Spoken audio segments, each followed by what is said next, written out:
નમસ્તે ફ્રેન્ડ, તમારું સ્વાગત છે મારા કિચનમાં। આજે હું તમારી સાથે શેર કરીશ લગ્ન પ્રસંગોમાં હોય એવું ખાટું મીઠું વાલનું શાકની રેસીપી। એકદમ રસોઈયા બનાવે એવું પરફેક્ટ માપ સાથે, મસાલા સાથે આજે એકદમ ટેસ્ટી, ઘટ અને ચટાકેદાર આપણે વાલનું શાક બનાવશું। અને હા ફ્રેન્ડ્સ, તમને જો મારી આ રેસીપી પસંદ આવે તો પ્લીઝ લાઇક કરજો, શેર કરજો, સબસ્ક્રાઈબ કરી બાજુમાં રહેલા બેલ બટનને પ્રેસ કરી દેજો, જેથી તમને મારી નવી રેસીપીઓનું નોટિફિકેશન મળતું રહે। તો ચલો જલ્દીથી વાલના શાક બનાવવાની શરૂઆત કરી દઈએ। સૌથી પહેલાં અડધો કપ સૂકા વાલ લઈ લઈશું। 1 થી 2 વાર સરખી રીતે ચોખ્ખા પાણીથી ધોઈ નાખશું અને તે ધોઈ અને પાણી આપણે કાઢી નાખશું। અને પછી એ વાલની અંદર આપણે 1 કપ કે 1.5 કપ જેટલું પાણી એડ કરી આખી રાત માટે પલાળવા માટે મૂકી દઈશું, અથવા તમે 5 થી 6 કલાક પલાળશો તો પણ સરસ રીતે પલળી જશે।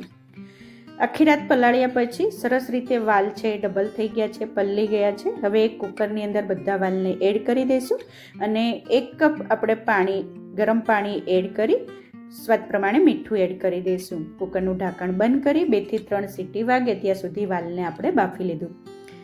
2 સીટી થઈ ગયા પછી સરસ રીતે વાલ છે બફાઈ ગયા છે, એકદમ સોફ્ટ થઈ ગયા છે। હવે એક વાટકાની અંદર અડધી ચમચી આંબલી એડ કરી દઈશું અને 1 ચમચી ગોળ એડ કરી દઈશું।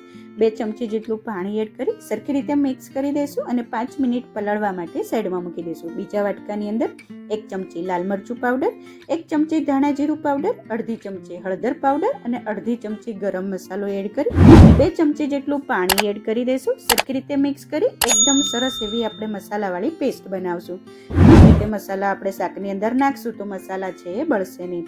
એક કઢાઈની અંદર 3 ચમચી તેલ એડ કરી દઈશું અને પછી આવી રીતે મેં કોકમ, બાદિયા, તજ, લવિંગ, મરી, તમાલપત્ર એ બધા સૂકા મસાલા રેડી કર્યા છે અને અડધી ચમચી આદુની પેસ્ટ અને 1 લીલું મરચું કાપીને રેડી કર્યા છે। બધા આપણે સૂકા મસાલા તેલની અંદર એડ કરી દઈશું।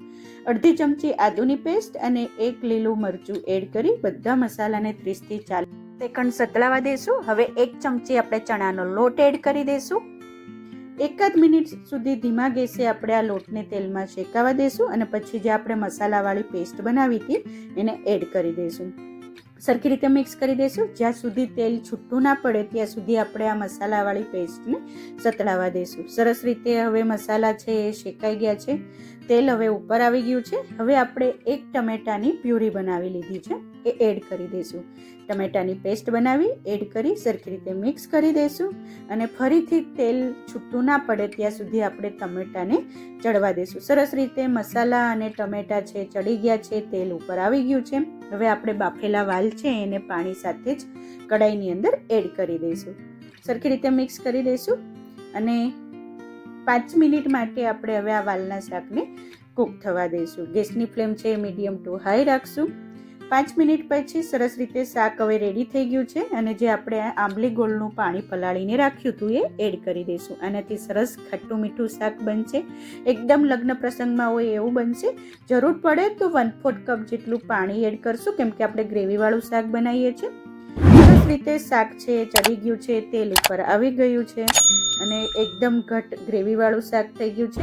આપણું ઓલમોસ્ટ શાક બનીને રેડી થઈ ગયું છે। આ ટાઈમે આપણે ગેસની ફ્લેમ બંધ કરી દઈશું અને એક વઘાર કરી લઈશું। વઘાર કરવા માટે એક કડછીની અંદર આપણે 1 ચમચી તેલ એડ કરી દઈશું। તેલ સરખી રીતે ગરમ થઈ જાય એટલે અડધી ચમચી જેટલી આપણે કાશ્મીરી લાલ મરચું પાવડર એડ કરશું।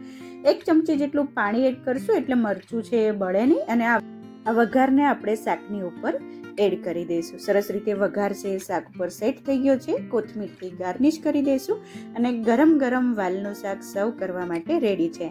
આ વાલના શાકને તમે રોટલી, પૂરી, પરાઠા સાથે સર્વ કરી શકો છો અને રાઈસ અને આ રસાવાળા વાલનું શાક બેસ્ટ કોમ્બિનેશન છે।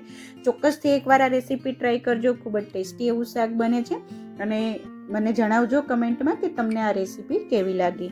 અને જો તમને મારી રેસીપી પસંદ આવતી હોય તો પ્લીઝ લાઇક કરજો, શેર કરજો, સબસ્ક્રાઈબ કરી બાજુમાં રહેલા બેલ બટનને પ્રેસ કરી દેજો, જેથી તમને મારી નવી રેસીપીઓનું નોટિફિકેશન મળતું રહે। Thank you for watching.